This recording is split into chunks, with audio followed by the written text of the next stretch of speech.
इस news bulletin के प्रायोजक हैं गुरु नानक पब्लिक स्कूल सभा, Guru Nanak girls PG college Hiranmagri sector 4 Udaipur, Guru Nanak public senior secondary school Hiranmagri sector 4 Udaipur, Guru Nanak public senior secondary school Shastri circle Udaipur. नमस्कार, आप देख रहे अलर्ट भारत न्यूज और मैं हूं आपके साथ पूजा। खबरों पर जाने से पहले एक नजर डालते हैं टॉप हेडलाइंस पर।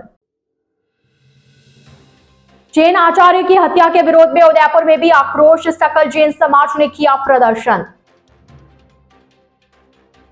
एसीबी के आईजी गोदारा पहुंचे उदयपुर दौरे पर, बोले भ्रष्ट लोक सेवकों के खिलाफ कार्रवाई करना ब्यूरो की प्राथमिकता। लेक सिटी के 2 युवाओं ने साइकिलिंग में बनाया रिकॉर्ड, 30 दिन में 5000 किलोमीटर से ज्यादा साइकिलिंग की। भूत महल इलाके में संदिग्ध अवस्था में मिला महिला का शव, पिता ने दामाद पर लगाया हत्या का आरोप। तो ये थी हेडलाइंस और अब खबरें विस्तार से। जैन आचार्य की हत्या के विरोध में सकल जैन समाज ने जिला कलेक्ट्रेट के बाहर प्रदर्शन किया और कर्नाटक के मुख्यमंत्री के नाम जिला कलेक्टर को ज्ञापन सौंपा। प्रदर्शन कर रहे समाजजनों का कहना है कि कर्नाटक के बेलगावी जिले में चिकोड़ी तालुका में नंदी पर्वत स्थित जैन तीर्थ पर विराजमान जैन आचार्य पूज्य श्री 1008 कामकुमार मुनिराज की 5 जुलाई को निर्मम हत्या कर हत्यारों ने मृत शरीर के टुकड़े टुकड़े कर बोरवेल में डाल दिए, जिससे संपूर्ण भारत ही नहीं विश्व के जैन समाज में दुख व रोष व्याप्त है।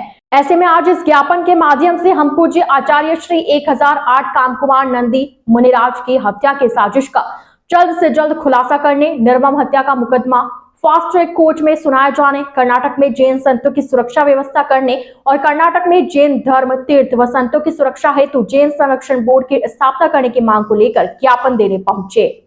जैन समाज के एक विद्वान संत काम कुमार नंदी जी का कर्नाटक में जिस प्रकार से असामाजिक तत्वों ने निर्मम रूप से हत्या कर जैन समाज को उद्वेलित करने का प्रयास किया है, उदयपुर का जैन समाज कड़े शब्दों में निंदा करता है और भर्त्सना करता है।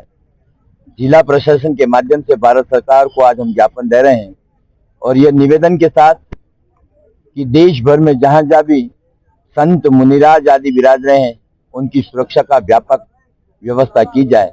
वैसे भी अल्पसंख्यक दर्जे जो जैन समाज को मिला हुआ है उसके अंतर्गत हमारे स्थानक, हमारे मुनिराज, हमारे संत, इनकी सुरक्षा का काम सरकार का है। सरकार उसमें शिथिलता बरत रही है। हम यही निवेदन करना चाहेंगे कि जैन समाज अहिंसक समाज है, उसे ज्यादा उद्वेलित नहीं करें। ये समाज कायर समाज नहीं है। सरकार से हम ये मांग करते हैं कि तुरंत इस पर कड़ी से कड़ी कार्रवाई कर एक ऐसी सजा अपराधियों को दे ताकि भविष्य में कोई इस प्रकार का कृत्य नहीं कर सके। आज पूरे भारतवर्ष के जैन समाज के लोग दुखी हैं।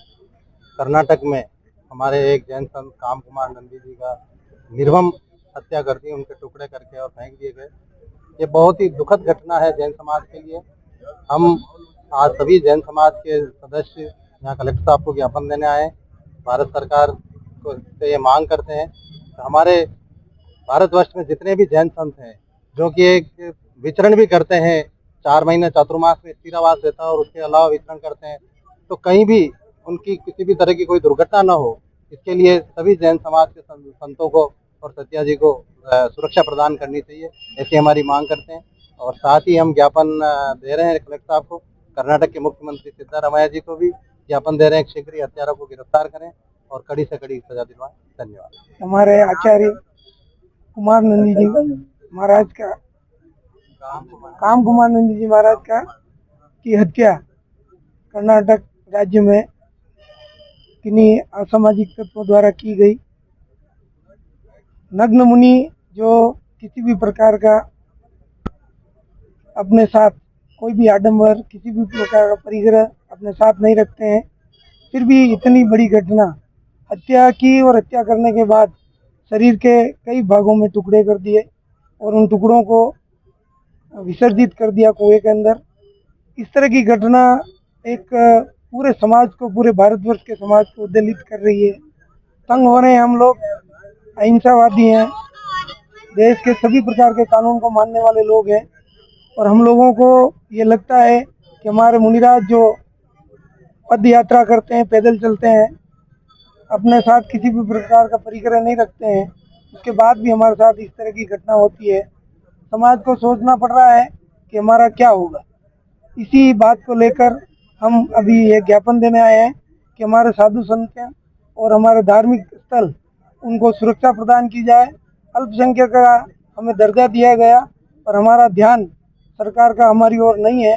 उसी ध्यान को आकर्षित करने के लिए और हमारे अंदर जो विरोध एक जोहर जो चल रहा है हमारे मन में, उनको उसको प्रदर्शित करने के लिए आज हम कलेक्टर साहब को ज्ञापन देने के लिए आए हैं कि हमारे देश के अंदर जो विचरण कर रहे हैं हमारे साधु, उनका और हमारे जैन धर्म के स्थलों का सुरक्षा की जाए। मंगलवार को एसीबी के आईजी सवाई सिंह गोदारा उदयपुर दौरे पर पहुंचे और एसीबी कार्यालय में उदयपुर रेंज के अधिकारियों की बैठक ली। इस दौरान एसीबी की ओर से किए गए ट्रैप, आय से अधिक संपत्ति के मामलों की प्रगति की जानकारी ली। इसके बाद आईजी पत्रकारों से मुखातिब हुए। दरअसल राजस्थान में भ्रष्टाचारियों पर नकेल कसने के लिए एसीबी लगातार कार्रवाई को अंजाम दे रही है। मंगलवार को एसीबी के आईजी सवाई सिंह गोदारा उदयपुर पहुंचे और एसीबी कार्यालय में उदयपुर रेंज के अधिकारियों की बैठक ली। इस दौरान अब तक की गई कार्रवाई का उन्होंने फीडबैक लिया। मीडिया से औपचारिक बातचीत करते हुए गोदारा ने कहा कि एसीबी प्रदेश में लगातार कार्रवाई कर रही है। वहीं दूसरी ओर अभिजन स्वीकृति को लेकर गोदारा ने कहा कि काफी मामलों में स्वीकृति मिल चुकी है, कुछ बचे हुए मामलों में भी जल्द स्वीकृति मिलेगी। आईजी गोदारा ने कहा कि आमजन के लिए हेल्पलाइन शुरू की गई, इससे आमजन के एसीबी तक पहुंच बढ़ेगी। उन्होंने कहा कि एसीबी जीरो टॉलरेंस नीति पर काम कर रही है। आमजन के वाजिब काम को न कर भ्रष्टाचार करने वालों को बख्शा नहीं जाएगा।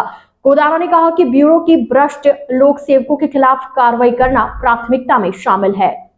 ये उदयपुर में जो हमारा एंटी करप्शन का जो संभाग स्तरीय बैठक ली है, इसमें हमने हमारा जो पिछले जो समय की जो कार्रवाइयाँ हुई है उसका जो समीक्षा की है। कुछ मैं मानता हूँ कि जो ट्रैप केसेस हैं, केस जनरेशन की जहाँ तक बात है तो हमारा कुछ गति हो सकता है धीमी हो, परंतु हमारा ध्यान क्वालिटी पे है कि भाई किसी निर्दोष के खिलाफ कार्रवाई नहीं हो और जो भ्रष्ट लोक सेवक है वो किसी भी हालत में बचेंगे। इसके लिए सबसे पहले आवश्यकता है जन सहयोग और जनता का। जब तक किसी भी महकमा को सहयोग नहीं होता, किसी जनता साथ नहीं होती, तब तक कोई भी महकमा सफलतापूर्वक अपने जो टारगेट को अचीव नहीं कर पाता। तो इसके लिए हमने 1064 जो हेल्पलाइन शुरू की थी उसको बहुत लंबा टाइम हो गया, उसका प्रचार प्रसार भी बहुत है और उस पर हमें लगातार इंफॉर्मेशन मिलती रहती हैं और 1064 बेस्ड हमारे ट्रैप कार्रवाइयाँ भी काफ़ी होती हैं। हमारे एक व्हाट्सएप हेल्पलाइन नंबर भी है, उस पर कोई भी आदमी ऑडियो वीडियो या जो भी अगर कोई रिश्वत की मांग करता है तो उसको गोपनीय तरीके से अगर वो रिकॉर्ड कर देता है तो वो हमें भेज सकता है। उसकी हम जांच करा के एफएसएल से और उसके बाद में मुकदमा दर्ज करते हैं और उनके खिलाफ कार्रवाई करते हैं। अब बात रही ट्रैप में कि ट्रैप कार्रवाई होने के बाद में परिवादी के मन में कहीं न कहीं आशंका रहती थी कि भाई मेरे आगे काम नहीं आएंगे, तो राज्य सरकार ने इस संबंध में बाकायदा एक सर्कुलर जारी किया है। वो परिवादी के संरक्षण के लिए है कि परिवादी का जो भी जायज़ काम है वो आपके ट्रैप कराने के बाद में होगा। इस बात को राज्य सरकार इंश्योर करती है और माननीय होम सेक्रेटरी साहब की अध्यक्षता में एक मीटिंग होती है सभी डिपार्टमेंट्स की, जिसमें इस बात को इंश्योर कराया जाता है कि जो ट्रैप कार्रवाई के बाद में जिनके जायज़ काम पेंडिंग है उनको रिव्यू करके और वो समयबद्ध तरीके से उनको कराया जाता है। अब बात रही ट्रैप केसेस के अलावा एमओ केसेस की, तो एमओ केसेस में वर्ष 2018 का जो संशोधन आया और जब से धारा 17A जोड़ी है तब से थोड़ा इसमें गति धीमी हो गई है, क्योंकि 17A की परमिशन हमें पहले लेनी पड़ती है और उसके बाद ही हम मिसयूज ऑफ ऑफिस जो पदी हैसियत के दुरुपयोग के मामले हैं उनमें जांच प्रारंभ कर सकते हैं। बात रही डीए केस की, तो डीए केस में हमारी कार्रवाई जितनी अपेक्षित है उतनी नहीं हो पाती। उसके लिए हमारी जो इंटेलिजेंस यूनिट्स हैं वो भी काम करती हैं। जो दूसरी यूनिट है उनको भी अभी टारगेट दिया है कि जो भ्रष्टतम लोक सेवक हैं किसी क्षेत्र विशेष के, जिले विशेष के, तो उनको चिन्हित करें और उनकी परिसंपत्तियों का, उनके खर्चों का आकलन करें और उनके पास बेशुमार दौलत अगर कुछ पिछले कुछ अवधि में आई है तो उन पर निगरानी रखिए और ऐसे लोगों को टारगेट करके, ऐसे भ्रष्ट लोगों को टारगेट करके उदयपुर के 2 युवाओं ने 30 दिन में 5000 से अधिक किलोमीटर साइकिलिंग कर रिकॉर्ड कायम किया है। दरअसल साइकिलिंग फिटनेस के लिए और पर्यावरण के लिए बहुत फायदेमंद होती है, लेकिन कई बार इस साइकिलिंग से कई ऐसे रिकॉर्ड बन जाते हैं जिनके बारे में सोचकर हैरानी होती है। उदयपुर के 2 युवा आशीष चित्तोड़ा और गौरव वशिष्ठ ने एक चैलेंज के तहत जून माह में 30 दिन में 5000 किलोमीटर से अधिक साइकिलिंग करके रिकॉर्ड कायम कर दिया है, जिसके बारे में अधिकांश साइकिलिस्ट सोच भी नहीं पाते।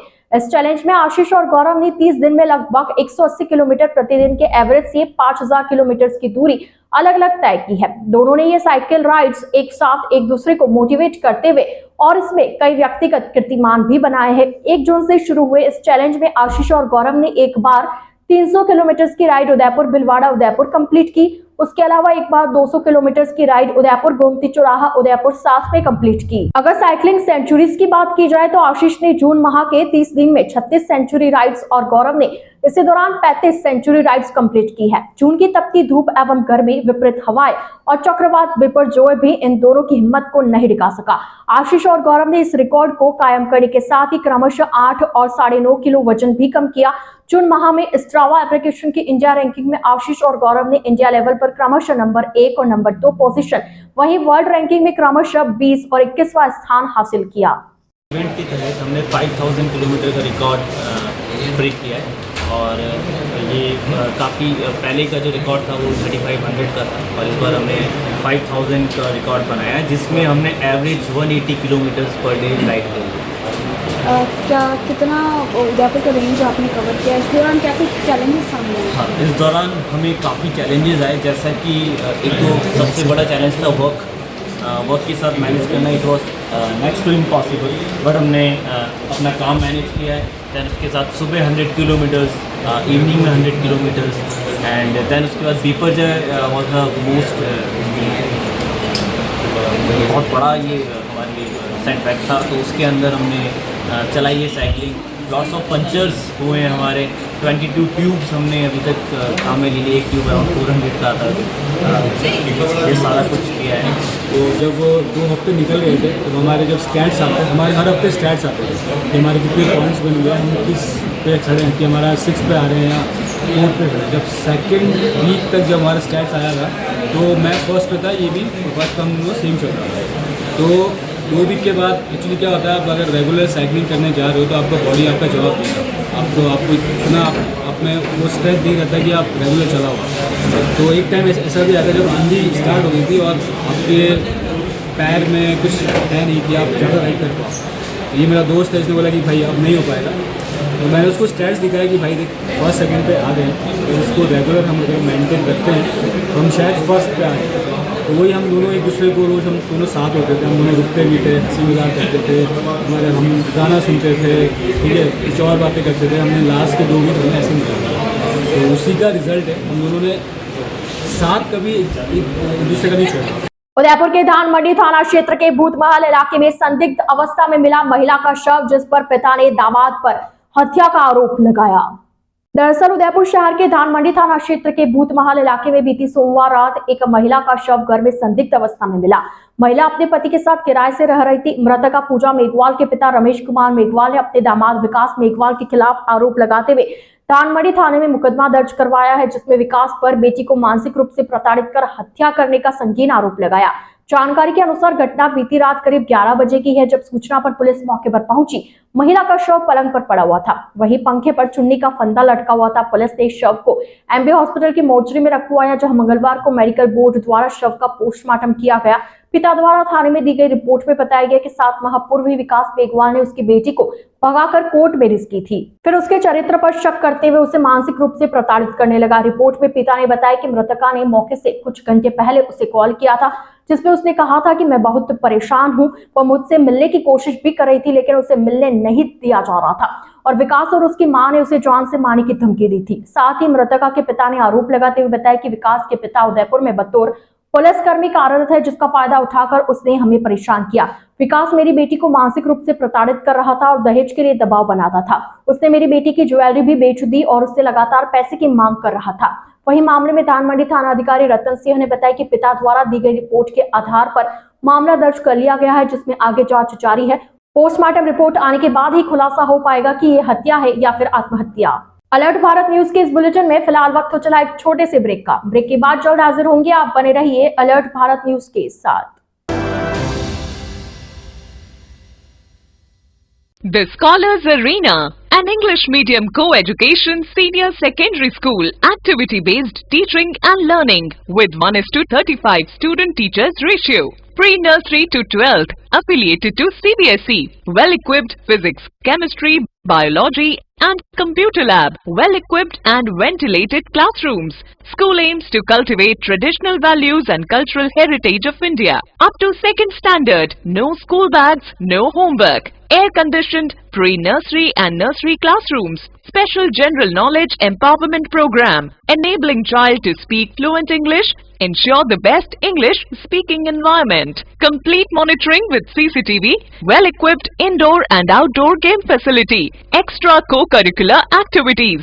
School also ensure full security while pick and drop your child. The Scholars Arena English Medium Senior Secondary School near IOC Petrol Pump, Savina Bypass, Sector 9, Hiranmagri, Udaipur. Our second branch, the Scholars Arena English Medium School, 29 New Swaminagar, 100 Feet Road, Tekri Madari Link Road, Udaipur. A smaller step, big dreams. Let them true with Harshi Gautam Academy. Admission open 2023-2024. English medium nursery to 10th. Special features: learning without stress, a strong base of education. Parents meet on second Saturday of every month. Home environment for young child. Spacious and well-equipped classrooms.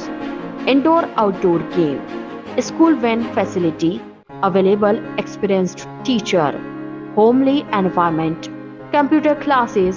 CC camera in all classes. Smaller step, big dreams. Let them true with Harshi Gautam Academy. Anand Vihar, New Mali Colony, Tekri, Udaipur. Contact number 988-790-2371 or 988-78-12371.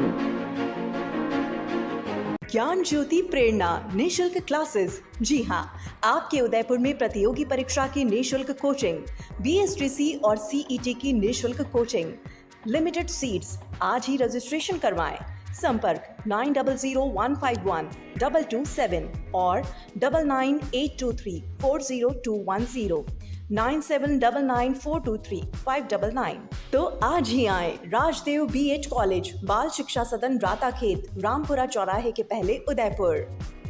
अगर आप डूंगरपुर में मकान बनाने का सोच रहे हैं तो एक बार टाइगर हिल कॉलोनी जरूर आएं।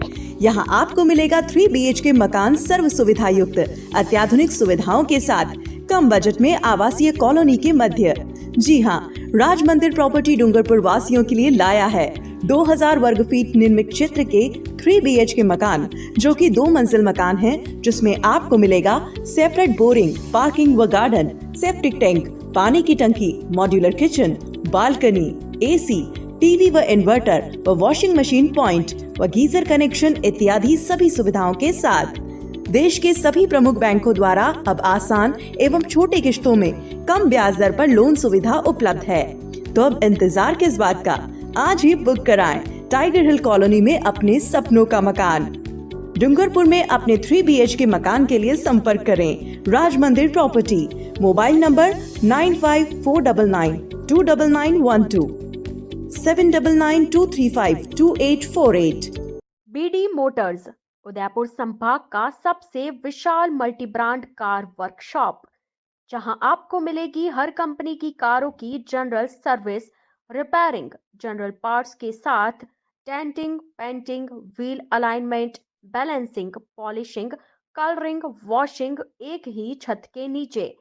जी हां, चाहे मारुति सुजुकी हो या Tata, Hyundai, Ford, Toyota, BMW या ऑडी सभी गाड़ियों की सर्विसिंग और रिपेयरिंग का कार्य कुशल कारीगरों द्वारा किया जाता है। RTO, accidental insurance claim, cashless सुविधा सभी उपलब्ध है।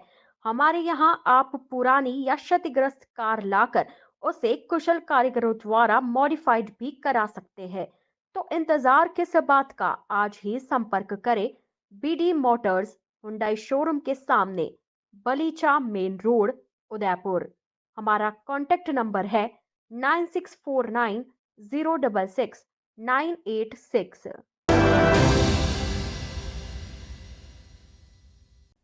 ब्रेक के बाद आपका स्वागत है। खेगरू की भागड़ के जनप्रतिनिधियों ने मंगलवार को कलेक्टर को ज्ञापन सौंपकर गांव में आरएसएमएम द्वारा की जा रही ब्लास्टिंग को बंद करवाने की मांग की। सरपंच तुलसीराम मीणा ने बताया कि आरएसएमएम द्वारा गांव में की जा रही ब्लास्टिंग से आसपास में रह रहे लोगों के मकानों में दरारें पड़ रही है, जिससे जनहानि होने की संभावना बनी है। इसके लिए पूर्व में ब्लॉक, उपखंड, जिला और राज्य स्तर पर ज्ञापन दिया जा चुका है, लेकिन अभी तक कोई समाधान नहीं निकाला गया। ऐसे में आज फिर से कलेक्टर को ज्ञापन सौंपकर क्षेत्र को ब्लास्टिंग से मुक्त करने और ग्रामवासी को रोजगार उपलब्ध कराने की मांग की गई। वर्तमान में क्या कहते हमारा एक राजस्व गाँव संरक्षण के बीचों बीच में स्थित है और 2001 में उन्होंने आवाप्ती के रूप में जमीन को अधिग्रहण कर ली थी, जिसका उनको अभी तक लोगों को मुआवजा नहीं मिला है और वहाँ पे बड़े बड़े ब्लास्टिंग किए जा रहे हैं। हमने जिला कलेक्टर महोदय को, ब्लॉक स्तर पे मुख्यमंत्री जी को, हमने सबको, जनजातीय आयोग को, हमने सबको अवगत करा दिया। उसके बावजूद भी उन समस्याओं का समाधान नहीं हो पा रहा है। वहाँ पर 8वीं तक स्कूल है, संस्कृत स्कूल है, जहाँ पर 75 बच्चे पढ़ते हैं। स्कूल भी जर्जर हो रहा है, कभी भी कुछ भी बड़ा हादसा हो सकता है और बड़े बड़े ब्लास्ट किए जा रहे हैं। हमने CSR द्वारा भी हमने काम मांगे, लेकिन अभी तक हमारे को कोई काम नहीं मिला है, न लोगों को रोजगार पे रखा है। क्या मांग लेकर आप कलेक्टर साहब के पास आए?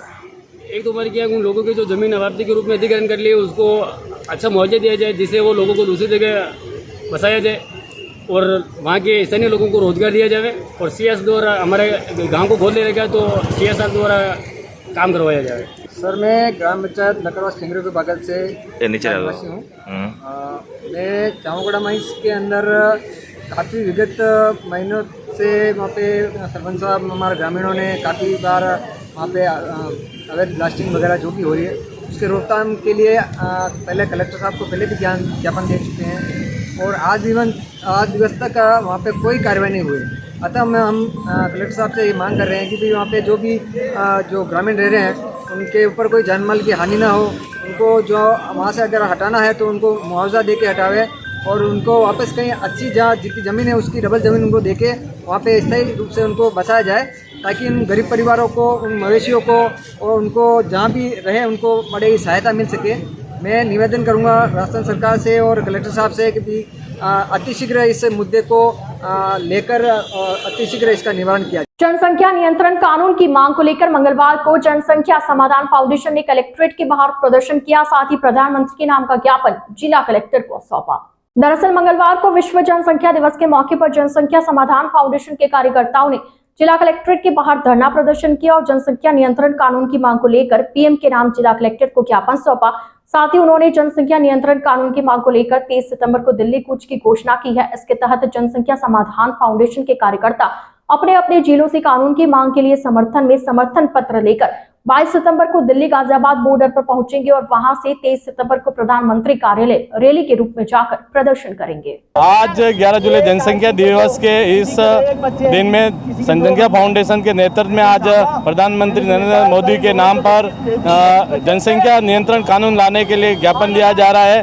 इसके लिए सभी आज इकट्ठा हुए हैं। जनसंख्या नियंत्रण कानून की आवश्यकता क्यों पड़ी, ये एक विषय जो प्रश्न है। जनसंख्या नियंत्रण कानून की जरूरत इसलिए है कि भारत बहुत ही विशाल का देश है, इसमें विविध प्रकार के लोग निवास करते हैं। तो जनसंख्या नियंत्रण एक समुदाय ऐसा होता है जिसमें एक परिवार के 10-10, 12-12, 15-15 बच्चे होते हैं। एक परिवार में 2 बच्चे होते हैं, एक परिवार ऐसा होता है एक परिवार में 1 बच्चा होता है। तो इस तरह जो जनसंख्या के कारण जो वैमनस्य स्थापित हो रहा है भारत में, और जो संसाधनों की कमी रेगुलर जनसंख्या वृद्धि के कारण उत्पन्न हो रही है, उसके लिए इस जनसंख्या नियंत्रण कानून की बहुत ही आवश्यकता है। हम जनसंख्या फाउंडेशन के अंतर्गत जब तक जनसंख्या नियंत्रण कानून भारत देश में नहीं बन जाए जब तक हम इसी तरह से धरना प्रदर्शन करते रहेंगे। और प्रधानमंत्री नरेंद्र जी मोदी से निवेदन है कि बहुत जल्दी से जल्दी इस कानून को पारित करके देश में इस विकट समस्या का समाधान किया जाए। ये जो आज हम जो ज्ञापन और ये जो प्रदर्शन कर रहे हैं, बढ़ती हुई जो जनसंख्या है उसके विषय में हो क्या रहा है, जितनी जनसंख्या बढ़ेगी उतने संसाधन कम होंगे। आज 1 लाख भर्ती निकल रही है और 1 करोड़ जनसंख्या हो रही है, उसमें बेरोजगारी बढ़ रही है, कुछ महंगाई बढ़ रही है, कुछ चीज़ें ऐसी है जो अपन जनसंख्या अगर इसमें नियंत्रण करेंगे ये चीज़ें सब बराबर होगी। वरना जैसे जनसंख्या बढ़ती गई तो भूखमरी, संसाधन की कमी, बेरोजगारी वगैरह सब बढ़ेगी है। इसीलिए हम ये कानून प्रधानमंत्री जी से हम ये मांग कर रहे हैं कि ये कानून पास करें ताकि इसमें जनसंख्या का पूरा समाधान हो सके। मंगलवार को टाक समाज ने रानी रोड स्थित महाकालेश्वर मंदिर से विशाल कावड़ यात्रा निकाली। दरअसल मंगलवार को टाक समाज द्वारा शहर के रानी रोड स्थित महाकाल मंदिर से विशाल कावड़ यात्रा निकाली गई। इस दौरान बैंड बाजे और भव्य झांकियां शामिल रही। घोड़ा गाड़ी में महादेव की मूर्ति स्थापित कर महाकाल मंदिर से कावड़ के कलश भरकर शोभा यात्रा निकली।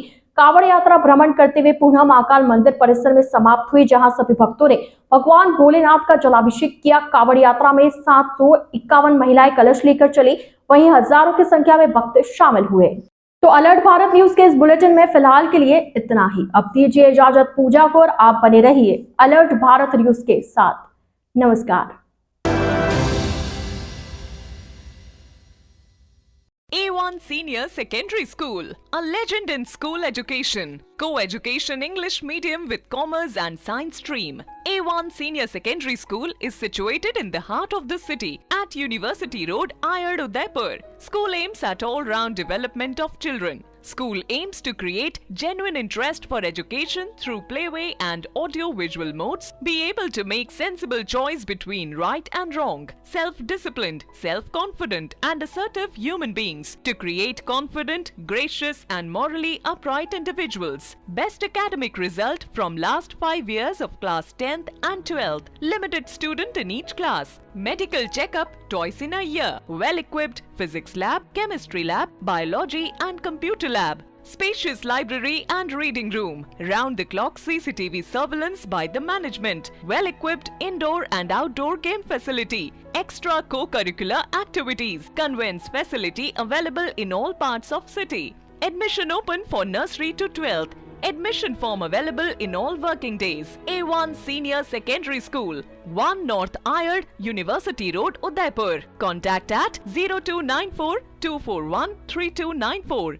आजादी के 75 वर्ष पूरे करने के उपलक्ष्य में 75वां अमृत महोत्सव मना रहा है। राजस्थान का नंबर 1 अफोर्डेबल हाउसिंग खिताब हासिल करने वाला वैदेही ग्रुप इस अवसर पर नागरिकों के लिए लाया है उपहारों की सौगात। वैदेही प्रीमियम हाउसिंग लाया है एक महा ऑफर, जिसमें फ्लैट के साथ पाइए 125 यूनिट इलेक्ट्रिसिटी प्रति माह 20 सालों के लिए फ्री। इसके साथ ही दिवाली से पहले दिवाली ऑफर, जिसमें आप जीत सकते हैं पहला इनाम कार, दूसरा इनाम बुलेट, तीसरा इनाम इलेक्ट्रिक स्कूटी, चौथा इनाम एयर कंडीशनर और 5वां इनाम रेफ्रिजरेटर। तो किस बात का है इंतजार? बुक कीजिए और शिफ्ट कीजिए। अभी साइट विजिट कीजिए न्यू नवरत्न कॉम्प्लेक्स, बुआना बाईपास के पास, उदयपुर। स्क्रीन पर दिए गए नंबर्स पर संपर्क कीजिए। धन्यवाद।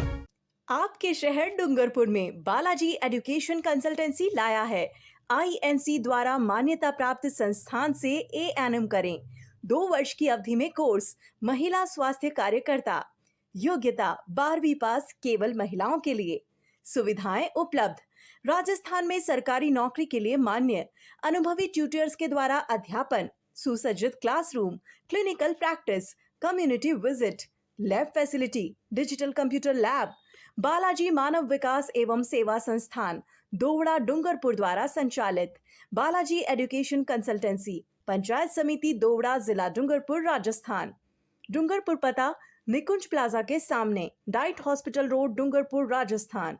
फॉर मोर डिटेल्स कॉन्टैक्ट 6377 228686 और 9414105130।